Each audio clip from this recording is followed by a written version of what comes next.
Olá, eu sou o Ricardo Araújo Pereira e este é o podcast Coisa que não edifica nem destrói, hoje sobre ser e não ser.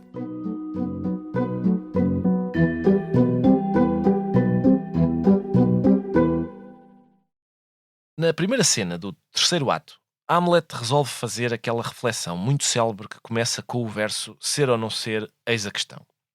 O verdadeiro significado dessas palavras tem sido muito discutido, mas talvez possamos concordar que a pergunta que ele está a fazer a si próprio é esta: está-se melhor vivo ou morto? Estar morto, diz ele, tem algumas vantagens. Uma pessoa livra-se dos problemas e dorme. Ele supõe que a morte seja isso, uma espécie de sono. O problema é não sabermos se há sonhos nesse sono. Sonhos que nos inquietem tanto ou até mais do que as chatices que julgávamos estar a deixar para trás.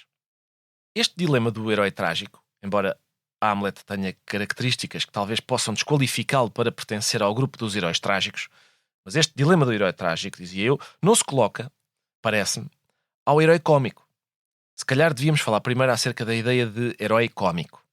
Num livro chamado precisamente The Comic Hero, Robert M. Torrance começa por notar que, normalmente, não relacionamos a comédia com heroísmo e podemos até ter relutância em chamar herói ao protagonista de uma comédia. Mas, diz ele, quando olhamos, por exemplo, para Charlie Chaplin no filme Tempos Modernos, não temos dúvidas em divisar ali uma espécie de herói. Vou citá-lo. Ao testemunharmos as suas provações e triunfos, o pequeno homem de calças largas torna-se o nosso porta-estandarte e paladino. Do seu destino depende o nosso, pois as confusas desventuras da vida cotidiana que o cercam por todos os lados marcam o ponto em que o socialmente ridículo se transforma no existencialmente absurdo.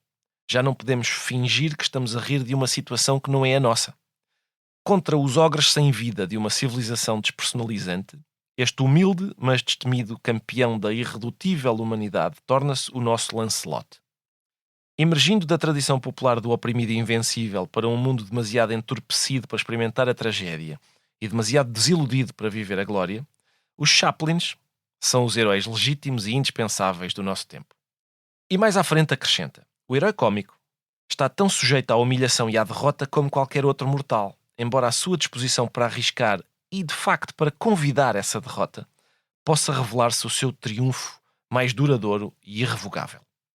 Ora, a esse tipo de herói, o tal que não tem a ilusão de ainda poder ganhar, mas a certeza de que já perdeu, a esse herói não se coloca a questão de ser ou não ser, mas sim, acho eu, a de ser e não ser.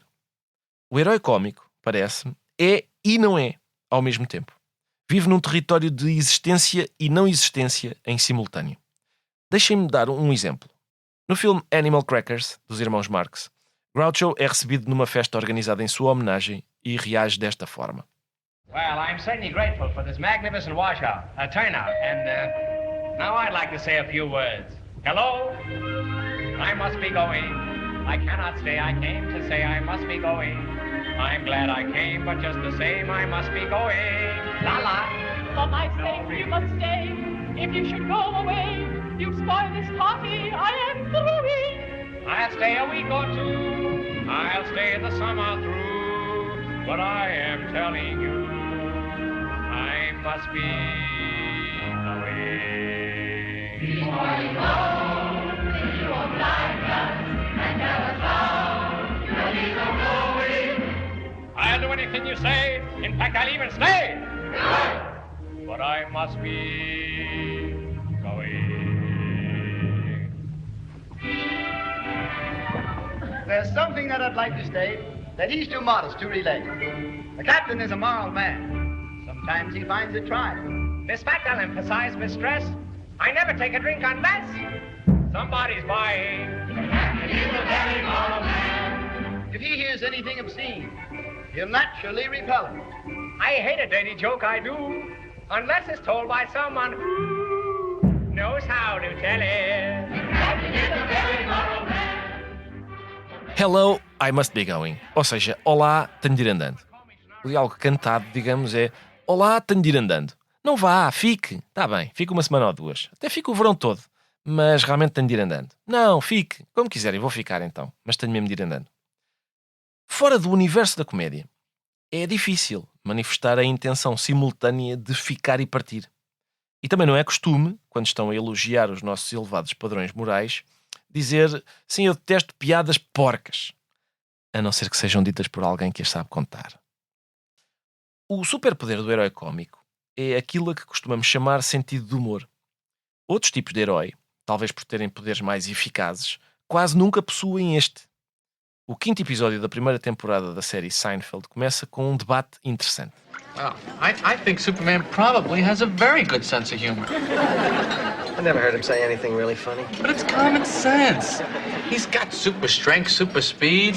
I'm sure he's got super humor. I think that, but either you're born with a sense of humor or you're not. It's not going to change. Even if you go from the red sun of Krypton all the way to the yellow sun of the Earth. Why? Why would that one area of his mind not be affected by the yellow sun of the Earth? I don't know, but he ain't funny. Como ouvimos, Jerry considera que, uma vez que o super-homem tem super força e super velocidade, é natural que também tenha super sentido de humor. Mas George contrapõe, e bem, acho eu, que o sentido de humor não é uma característica da mesma natureza, da força e da velocidade. E além disso, ele avança com uma prova empírica. Nunca ouviu o super-homem dizer nada que tivesse graça. Pessoalmente também não me lembro. É possível que quem tem super força e super velocidade não precise de ter sentido de humor. Nessa medida, talvez até se possa argumentar que o super-homem tem, provavelmente, um sentido de humor pouco desenvolvido e inferior à média.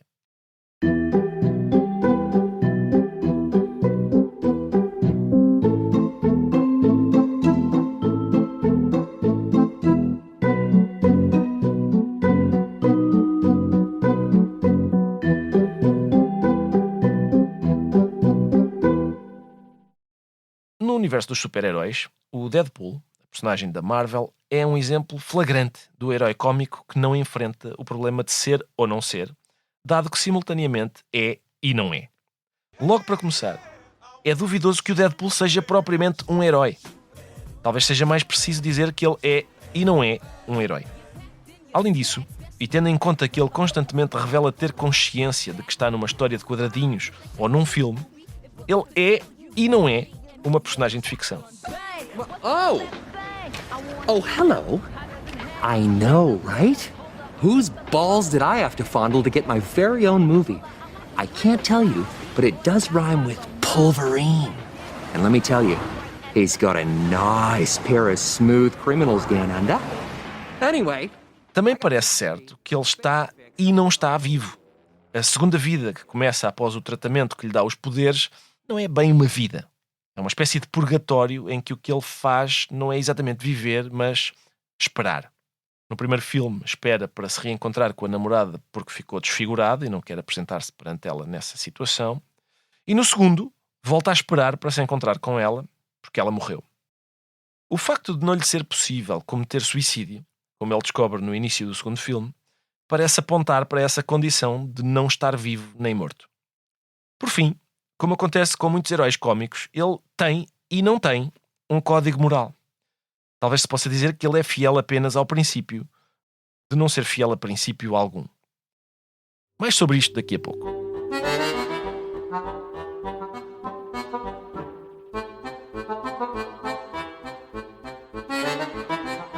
Agora vou falar com Guilherme Fonseca, humorista e um dos grandes especialistas mundiais em Deadpool. Sem dúvida. Olá, Guilherme. Olá, Ricardo. Obrigado pelo convite. Guilherme, antes de mais, que tipo de totó é que tu és? És um daqueles zequinhas que gosta de banda desenhada em geral ou um totó específico do Deadpool? Qual é o... Eu tenho uma afinidade com o Deadpool que eu acho que é um ponto em que nós vamos tocar na nossa conversa. Até porque eu acho que o Deadpool é o super-herói mais parecido com um humorista e nem é por estar constantemente a fazer piadas, porque, por exemplo, o Spider-Man também está. Mas o tipo de zequinha que eu sou é... Eu acho que sou... Mostrando um bocadinho o tipo de zequinha que eu sou, vou-te fazer um paralelismo. O Blade é um vampiro que anda ao sol. Eles chamam-lhe o Daywalker. Ou seja, ele tem o melhor dos dois mundos. Ao mesmo tempo que ele é um vampiro, ele consegue andar ao sol e mata vampiros. É uma espécie de híbrido. Eu era, ao mesmo tempo, o zequinha das bandas desenhadas, mas também jogava futebol e basquete. Certo. Portanto, eu era uma espécie de daywalker do meu recreio. Pá, isso é excelente. E eu porque- nunca fui ao ponto Nuno Marco, Certo. de ser total Zequinha que nunca jogou à bola, mas também nunca fui um Cristiano Ronaldo que se calhar nós dizemos as palavras Deadpool e ele diz isso eu não sei o que é isso, mas Certo. tenho 2 pools ali fora. Ou seja, eu sou uma espécie de híbrido. Claro. E é interessante como a tua resposta, ela própria, te Sim, define com o paralelo com o Blade. Ou seja, o que tu estás a querer dizer, só para leigos, é que apesar de leres estes livros, também já viste uma mulher nua, não é? Já. É só Eu vi mais de 3, mais 3. Pronto, é mas isso. não vou dizer onde. Pode ter Exatamente. sido na internet. Pois pode. Oh, Guilherme, a primeira coisa que me interessa aqui é os poderes do Deadpool, que ele, aliás, adquire depois daqueles tratamentos muito dolorosos e tal, pelo menos no filme. Uhum. Esses poderes parecem ser uma espécie de materialização física da sua personalidade. Ou seja, a demonstração prática do que significam os conceitos abstratos, humor ou sentido do humor, porque a gente, pelo menos no filme, nós somos apresentados ao Deadpool ainda antes dele ter os seus poderes e percebemos que ele, antes de ter os poderes, já tem aquele tipo de personalidade. Uhum. E a questão é, será que isto é verdade? Ou seja, será que os poderes dele são a materialização dessas características que ele tem, essas características de personalidade? E nesse caso, o que é possível saber sobre esses conceitos, sobre o conceito do humor e de sentido do humor, quando olhamos para o Deadpool e para os seus poderes? Eu acho que responder a essa pergunta específica vai fazer com que não se grave mais nenhum podcast de hoje aqui no edifício da SIC. Eu vou explicar porquê. Porque eu acho que primeiro é preciso falar um bocadinho sobre o conceito de super-herói relacionado com o Deadpool. Porque se tu pensares, o Deadpool, eu consigo entender que ele seja super, eu não acho que ele seja um herói. Porque, Claro.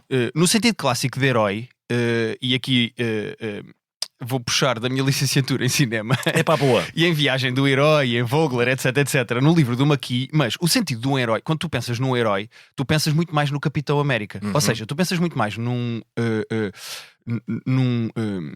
caso, ele não tem uma capa, mas tem um escudo e ele representa Sem dúvida. um povo, Sim, ele sim. defende os americanos, e o sentido, ele é herói no sentido de ele tem medo, se ele morrer, ele morreu. Ou seja, ele tem que ter coragem para passar a provação de derrotar os nazis, que nas bandas desenhadas do Capitão América são os Hydra, ou seja, é uma representação dos nazis. Ele tem que provar que tem coragem para combater o mal, e é isso que faz dele um herói respeitado pelo povo e pelos americanos, e é o principal dos Avengers, etc, etc. O Deadpool, eu acho que nem sequer se pode considerar um herói, porque ele não tem medo, ele não tem coragem. Eu li um texto muito engraçado que dizia que se o Daredevil ou o Capitão América saltarem de um prédio para salvar alguém, eles estão a pôr a sua vida em risco. O Deadpool nunca põe a sua vida em risco porque ele está constantemente a morrer. Portanto, chamarmos herói ao Deadpool é uma coisa que vem muito mais dos filmes. Olha, alerta nerd. Vem muito mais dos filmes do que das bandas desenhadas, porque nas bandas desenhadas não só ele é muito menos empático, nos filmes tornaram-no um super-herói muito mais vendável e comerciável, porque ele tem uma Vanessa que quer salvar e tem uns amigos, e no último filme, que concordamos os dois que é capaz de ser o pior por motivos diferentes, no último filme ele até fica triste de não se conseguir juntar aos Avengers porque ele queria ajudar a combater o mal. Nas bandas desenhadas o Deadpool é cruel, depravado, porco, é imoral, eu acho que até é amoral. Amoral, sim, sim. E eu acho muito mais fascinante isso, porque eu acho que isso tem muito mais a ver com a personalidade dele do que necessariamente com a persona que ele tem nos filmes, em que isso está presente, mas ele não é necessariamente só isso. E portanto, eu acho que sim, para responder à tua pergunta, que é, ele é de facto torturado ao ponto de ficar com os poderes que ele tem. Para quem não conhece o Deadpool e não tem obrigação nenhuma, ele tem cancro terminal, percebe que vai morrer e aceita passar por um tratamento em que lhe potenciam os cromossomas e o ADN para procurar uma maneira dele se salvar. E o que acontece é que ele, a meio do processo em que está a ser tratado, com muitas aspas, ele descobre que a pessoa que o está a tratar se chama Francis. E ele começa imediatamente a fazer bullying à pessoa que o está a tratar, e essa pessoa, que é o Ajax, é o vilão do primeiro filme, é que o prende dentro dessa caixa onde ele está a fazer esse tratamento e o tortura, levando-o sempre até ao ponto em que ele quase que morre e volta à vida, e ele fica a ser torturado, ou fica fica a ser morto durante não sei quantos dias. Ou seja, a definição do Deadpool é não só a sua personalidade, que podemos falar um bocadinho mais a seguir, mas também essa tortura constante de tu vais morrer por causa da tua boca e da tua personalidade e do teu sentido de humor. Foi porque fizeste bullying, foi porque tiveste essa postura em relação aos outros, total falta de empatia, porque é muito mais importante fazer uma piada, mesmo que seja com a pessoa que te está a torturar, do que necessariamente salvar o mundo. Mas ao mesmo tempo também é isso que o salva, não é? Tu estavas a dizer, vais morrer por causa da tua boca, mas ao mesmo tempo também é, Sem dúvida também nenhuma. é aquilo que o salva. Uma coisa que tu disseste que me interessa imenso é ele não tem medo de morrer porque num certo sentido ele já está morto. E essa linha que ele pisa, por isso eu também não lhe chamaria super-herói, mas talvez lhe chamasse herói cómico, por oposição a outros heróis, incluindo ao herói trágico. Essa ideia dele estar, aliás, ele tem a palavra dead no nome. Essa ideia dele não ter medo de morrer, porque num certo sentido já morreu. Eu tenho estado a defender desde o primeiro episódio deste podcast que é também nesse território que o humorista se move. Sim, É quando uma falaste do espécie Machado de Assis, disseste exatamente isso. E eu acho que isso é engraçado porque, desculpa ter-te interrompido, mas entusiasmo. Não faz mal, é isso mesmo. Mais com o Deadpool do que com o Machado de Assis, mas é por isso que eu estou cá. Mas eu acho que isso é muito engraçado porque eu acho que a palavra que define o Deadpool enquanto personagem, mas também personalidade, ele é de borracha. Exato. No sentido em que ele pode cortar um braço, ele morre, ele volta. É muito complicado ele sofrer. Mas ao mesmo tempo é uma personagem que tu vês a fazer várias tentativas de suicídio, porque a pessoa que ele ama morreu e ele tenta matar-se e não consegue. Exato. E tens um longo segmento do filme humorístico sobre o suicídio. E ele tem cancro terminal. Há imensas coisas que não têm graça ali. E ele é de borracha no sentido em que não só fisicamente, mas o ego também é de borracha. Completamente. Exato. E há um ponto que é muito importante para mim e que lá está, é o ponto em que eu me relaciono com ele como do ponto de vista humorístico. Eu volto a dizer, eu acho que ele é muito humorístico, não no sentido de estar constantemente a dizer piadas, mas há uma coisa que eu acho que é fascinante no Deadpool, que é, ele é de borracha também naquilo que lhe é sagrado. Exato. No ponto de vista que é, para o Deadpool, nada é sagrado. Exato. Ele é um mercenário que recebe para matar, ele recebe dinheiro para matar, no historial todo das BDs, um bocadinho menos no filme, lá está, mas no historial todo das BDs, ele nem sequer é um anti-herói, ele é um vilão propriamente dito, porque ele é uma pessoa que recebe para matar mulheres, crianças, outros vilões, outros heróis. E portanto, enquanto que o conceito que as pessoas têm de herói e de super-herói é o Capitão América, que se sacrifica para defender os valores americanos, com a sua grande bandeira no escudo, etc. O Deadpool defende o quê? Ninguém sabe muito bem. Sim. Ninguém sabe muito bem de onde é que ele vem, ninguém sabe muito bem a origem da personagem, ninguém sabe muito bem o que é que ele defende. Ele é de borracha até no sentido de ele faz piadas com a sua própria morte, com a morte dos outros, ele mata sem remorso. E isso é muito engraçado, porque não dá para colar um simbolismo ou um grande tema ou uma grande campanha de valores ao Deadpool, porque ele não tem. Ainda sobre as características dele, Guilherme, aquela espécie de invulnerabilidade, mas também um certo... Vamos aqui cunhar o conceito de estomacagandismo, de que acabaste de referir, aliás, ou seja, o código moral dele ser difícil de definir, se é que existe. Há ali, e essas características fazem com que o sofrimento dele continue a existir, ou seja, ele sofre quando leva tiros, quando lhe acontecem coisas, ele sofre, mas o sofrimento é, digamos, derrotado. Será que é isso? Ou seja, porque é derrotado porque é escarnecido, porque ele tem a capacidade de escarnecer do próprio sofrimento. É o equivalente psicológico do fenómeno físico de nos cortarem um braço e ele voltar a crescer. Sem dúvida. Vou saltar para outra série só porque foi uma conversa que nós tivemos os dois. Há uma cena no Ted Lasso, que não tem nada a ver com super-heróis, é só o senhor de bigode treina um clube. Mas há uma cena no Ted Lasso muito engraçada em que há uma pessoa que manda uma boca ao Ted Lasso. E numa conferência de imprensa o Ted Lasso tenta responder. E é uma coisa muito agressiva, é um ataque ao caráter dele. E ele resolve concordar. E ele, concordando, foi uma conversa que nós tivemos os dois sobre essa cena. E ele concordando com o ataque que lhe fazem, até vai mais longe, Exato. exagera e ele consegue dominar o ataque que lhe Com fizeram. certeza.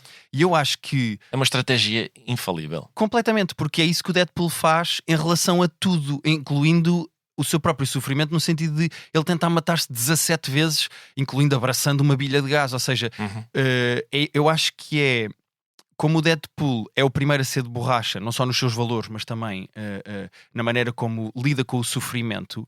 Eu acho que não há nada que os outros heróis possam fazer que o magoe Exato. ou que lhe cause dor. Por oposição, as piadas dele também não magoam. Ou seja, eu acho que isso é interessante. O Deadpool é um super-herói que está constantemente a escarnecer tudo à sua volta, mesmo um deus como o Thor ou a ideia de um símbolo nacional como o Capitão América são gozados pelo Deadpool porque isso não lhes tem valor para ele, isso não interessa. Exato. E ele gozar tanto com um deus como com um cão feio é uma coisa que é muito interessante, porque aquele conceito de punching up, punching down, Não existe. o Deadpool não tem. Ele Exato. é punching, ponto final. Exatamente. E Exatamente. ele sabe que não magoa com as piadas. As pessoas podem ficar chateadas, mas ele não magoa com as piadas. Ele magoa porque é um mercenário e dá tiros Exato. e espeta facas. Exato. É aí que dói. A propósito daquela cena em que, do primeiro filme, acho eu, em que ele vai preso, está algemado àquele senhor de ferro muito grande, como é que se chama? O Colossus. Exato. E ele liberta-se cortando o seu próprio braço, deixa a mão com o dedo do meio levantado, preso à algema, e corta o seu próprio braço, e é assim que consegue fugir. Há uma cena famosa na saga do Pantagruel em que o Panurgo está a bordo de um navio e fica irritado porque está lá um mercador com várias ovelhas e o mercador vende-lhe uma ovelha por um preço que ele acha exorbitante, e então, para se vingar, ele faz o seguinte: ele atira ao mar o carneiro que acabou de adquirir, as outras ovelhas todas veem o carneiro a ir para o mar e fazem aquilo que as ovelhas fazem, que é seguir. E então, A primeira ovelha. exatamente, é assim que ele consegue infligir dano no mercador, é primeiro infligindo um dano a si próprio, que é atirar ao mar a ovelha que acabou de adquirir. E, portanto, o próprio mercador depois vai atrás das suas ovelhas e afogam-se todos e tal. Aliás, afogam-se todos, e o Panurgo está a tentar está a contribuir para o afogamento, dizendo: não, mas vocês vão ver esta nova vida que vos espera é bem excelente e tal, a não ser que não vos dê jeito de serem afogados e tal. É uma cena muito engraçada. Há aqui qualquer coisa parecida com cortar o próprio braço e deixar o dedo do meio esticado, não é? Nessa cena. Sim, eu acho que é aquele clássico de antes que gozem com o meu novo penteado, vou eu fazer uma piada com o meu novo penteado. Exato. Para tirar força às piadas que possam ser feitas, porque se eu estiver muito desconfortável com o meu novo penteado e ficar afetado com piadas que vou fazer sobre o meu novo penteado, e isto é um podcast, portanto eu posso neste momento ter o cabelo descolorado, mas é engraçado como o Deadpool usa o físico para fazer exatamente isso, que é preventivamente dizer: eu não preciso, não há nada em mim que eu não consiga largar. Largar, exato. Não há parte da minha pele que eu não consiga deitar fora. Eu acho que a mim fascina-me o lado do Deadpool conseguir quebrar a quarta parede. Ou seja, é fascinante. Lá está, mais uma coisa em que eu acho que ele é profundamente humorístico. Exato. Que é, ele tem não só uma autoconsciência que os outros heróis não têm, como ele tem noção que tem não só uma audiência, ele está a fazer aquelas coisas para alguém, como ele sabe que tudo o que ele faz dentro daqueles quadradinhos é a brincar. Exato. E é engraçado, fui recentemente ver, por exemplo, o espetáculo da Luana do Bem, O Crente. E uma das coisas que é uma base do espetáculo, sem querer estragar, eu gostei muito do espetáculo da Luana do Bem, e uma das coisas que ela faz é, ela deixa uma névoa muito grande em relação ao que é que está a dizer que é verdade e ao que é mentira. Exato. E essa noção que o humorista tem, neste caso a Luana do Bem, de que as pessoas estão a olhar para mim à espera de uma coisa, mas eu sei como é que funciona esta quarta parede. Eu sei que o que digo aqui no palco é percepcionado de maneiras diferentes. Há pessoas que vão levar a sério, há pessoas que não vão. Eu sei o poder que tem a imagem que estou a dar em palco. E o Deadpool tem isso, e isso é fascinante. Porque eu acho que o maior poder do Deadpool é saber que é uma personagem num desenho animado. Exato. E isso faz com que ele não se leve a sério, que ele seja imortal, que ele seja de borracha e que seja muito complicado magoá-lo. E isso interessa-me muitíssimo, porque mesmo para pessoas que não são uma personagem de ficção, terem a consciência de si mesmos, ou seja, de saberem que são, enfim, terem a capacidade de assistir a si próprios de um outro ponto. Isso parece-me fundamental. Ele tem uma consciência aguda de si próprio, não é? Ele sabe que é uma personagem de ficção, que está numa história ou num filme, e lá está. Isso distingue o herói cómico do herói trágico, não é? O herói trágico não consegue distanciar-se de si próprio, está demasiado embrenhado, está demasiado comprometido com as coisas, com a realidade, não tem capacidade de se entender a si mesmo como um outro, e é isso. Ou seja, por muito poderoso que seja, por exemplo, o Super-Homem não tem o poder que o Deadpool tem de ser capaz de olhar para si próprio e dizer: olha, lá vou eu nesta história. Olha, agora estou aqui num quadradinho. Exato. O Deadpool faz uma coisa nas bandas desenhadas que eu adoro, que é, se ele tem um vilão, imagina que ele vai lutar contra, sei lá, o Cable, que é um dos vilões dos cómics nas sagas do Deadpool. Então não sei. Conheces porque Por causa do filme, no sim, segundo sim. filme tens o Cable. E é engraçado como o Deadpool, dentro da banda desenhada, consegue dizer: espera aí, deixa-me ler os outros quadradinhos, o 242 e o 241, porque eu assim fico a saber quais é que são os pontos fracos do Cable. E essa noção, para mim, é fascinante. A certa altura, o Deadpool rebela-se contra os artistas e os guionistas que escrevem sobre o Deadpool, porque ele percebe que são as únicas pessoas que ele consegue, que são os únicos vilões que ele tem, são as pessoas que estão a escrever sobre ele. E então ele entra numa viagem que eu aconselho às pessoas a ler, porque é muito divertida, em que ele começa por matar todo o universo da Marvel, um a um. Ele mata todos os heróis bons e maus, todos. E no final ele diz inclusivamente aos artistas de desenho e aos guionistas da história: eu vou atrás de vocês e a seguir atrás de ti, espectador. Ou seja, a pessoa que está a ler, Sim. prepara-te porque eu vou atrás de ti também. Eu tenho noção que tu existes e eu quero ir atrás de ti. No segundo volume dessa trilogia, ele mata personagens clássicas da literatura que inspiraram outros super-heróis. É muito engraçado porque ele vai matar o Tom Sawyer, ele vai matar o Sherlock Holmes, ele vai matar o Capitão Ahab. Que é uma demência. É o Deadpool a ter noção não só que é uma personagem de bandas desenhadas, como de literatura. É uma personagem, é um herói e consegue matar os outros.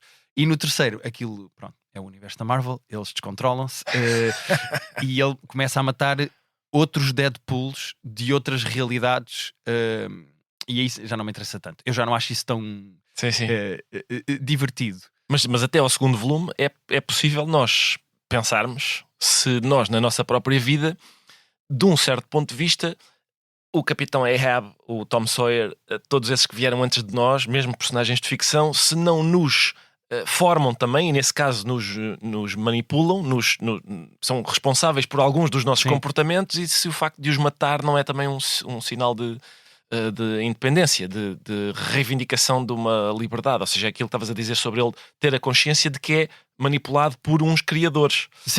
Nós próprios, pessoas reais, achamos nós, também somos em certa medida manipulados por alguns criadores, seja pelas pessoas que nos criaram ou pelas personagens de ficção que a gente foi lendo e que nos influenciaram. Completamente. Etc. E eu acho que é mais engraçado ainda levar isto um ponto ainda mais longe, e se eu for para fora de pé no misticismo, tu diz-me. Não, eu empurro-te.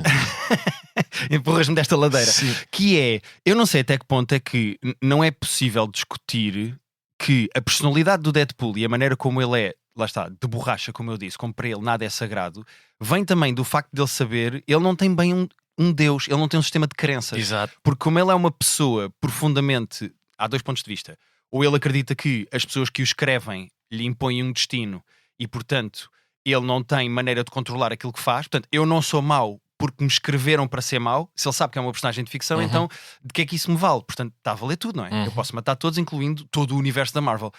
Ou então ele desliga-se disso, sabe que é uma personagem de ficção, torna-se uma espécie de agnóstico, no sentido de não há sistema de crenças, não há um Deus, portanto eu posso fazer o que eu quiser neste jardim-escola, nesta grande caixa de areia, eu posso construir e destruir o que eu quiser, e então ele é mau. Ou seja, ele tem todas as desculpas sempre para não levar nada a sério e para poder matar e destruir tudo, seja com humor, seja com, lá está, pistolas e facas. Exato. E eu acho isso engraçado quando tu perdes a noção, quando o Deadpool perde a noção de Deus, quando ele não representa um valor maior, seja Asgard, Deus Odin, ou seja, o conceito dos americanos de os valores da nossa pátria que têm de ser defendidos. Quando ele não tem isso, ele pode fazer o que ele quiser. Exato. E isso é muito mais giro. Guilherme, o que é que tu achas que pode significar o facto de o preço a pagar por essa invencibilidade que ele adquire, a capacidade de se regenerar constantemente, etc., ser a desfiguração? Ou seja, aquilo vem acompanhado da superfície da pele dele ficar quer dizer, destruída, ele ficar completamente desfigurado. Ou seja, será que esse superpoder, o superpoder da regeneração, do ego de borracha, de ser impossível alguém conseguir magoar-nos, isso o torna repelente aos olhos das pessoas, digamos, normais? Eu acho que sim, porque é uma maneira de focar no que ele faz e não na sua aparência. Ou seja, como ele não é simbólico de maneira nenhuma, a imagem dele é uma imagem desgastada, estragada, depravada, ou seja, é uma coisa partida e estragada. A apresentação dele não interessa porque as pessoas estão focadas naquilo que ele vai fazer. Eu até vou mais longe e digo-te que no universo da Marvel é comum as outras personagens questionarem a sanidade do Deadpool. Exato. E isso é engraçado, porque se tu pensares que o Deadpool é o único que sabe que é uma personagem de banda desenhada num universo em que os outros acham que são deuses, e não, tu vais ser um boneco vendido ali na loja do Continente. E isso é engraçado, o Deadpool ser quem questionam, ele é maluco. Exato. Essa diferença que ele tem para os outros heróis, eu acho que também está na parte física. Como ele é indestrutível, ele não está preocupado com a sua aparência e com a sua imagem, não interessa como é que ele é, porque ele se desfaz e reconstrói. E eu acho isso engraçado. Isso também acontece com o Hamlet. As pessoas também olham para ele e pensam e suspeitam que ele possa estar maluco. Isso também distingue o Hamlet de outros heróis trágicos, se calhar. Olha aqui, repara nisto. No final do primeiro capítulo do Por Quem os Sinos Dobram, do Hemingway, o Jordan, portanto o voluntário americano que vai lutar na Guerra Civil de Espanha, ele diz o seguinte, está a pensar nos homens que o rodeiam, ele diz o seguinte: todos os bons e firmes são alegres, reflete o Jordan. É muito melhor ser alegre, que é sinal de uma coisa, de uma imortalidade terrestre. Que coisa complicada, diz ele. Já quase não há alegres, a maior parte dos lutadores joviais desapareceu. Esta ideia de ser alegre, é muito melhor ser alegre, que é sinal de uma imortalidade terrestre, diz ele. Isto é a tradução portuguesa. No original diz: It was like having immortality while you were still alive. Ou seja, é como seres imortal enquanto ainda estás vivo. Que talvez signifique viver como se fosse imortal. E isso é uma maneira de viver muito diferente da maneira de viver quando nós vivemos quando sabemos que somos mortais, não é? Isto não é uma boa descrição do superpoder do Deadpool.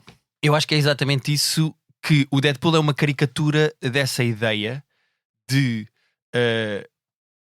não há nada que me vá magoar. Exato. Como nada me faz sofrer, ou nem é bem isso, não é nada me faz sofrer, é como eu estou constantemente a sofrer. Exato. Se eu puser em cima esta camada de eu não vou deixar que as coisas me afetem, vou brincar com elas, vou fazer uma piada, vou cortar o meu braço, porque dói-lhe a cortar o braço. Sim. Vou tornar tudo um jogo incluindo eu próprio. Exatamente. Isso faz com que ele seja não só invencível, não no sentido como o Thor é, porque é um deus, mas é invencível no sentido em que tu podes lhe dar 74 murros e cortar-lhe um braço e se calhar fazer uma piada sobre a mãe dele. E isso é uma coisa que não só ele já fez, como é uma coisa que já lhe dói, como é uma coisa que vai regenerar. E eu acho que é exatamente isso, essa imortalidade dele.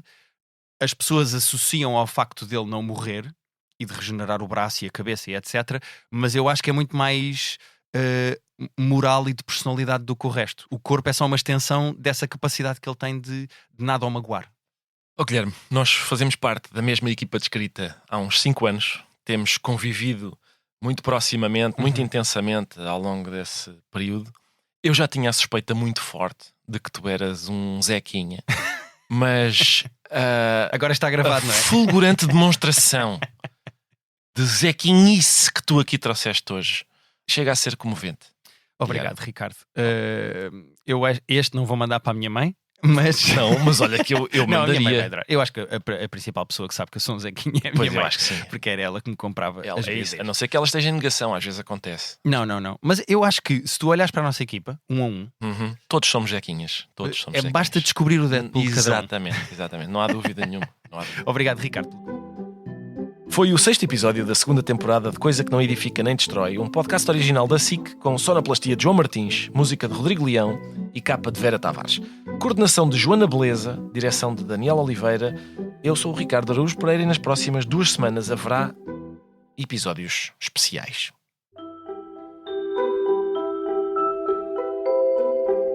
Quem tiver interesse na bibliografia deste e de outros episódios pode encontrá-la no site da SIC ou do Expresso.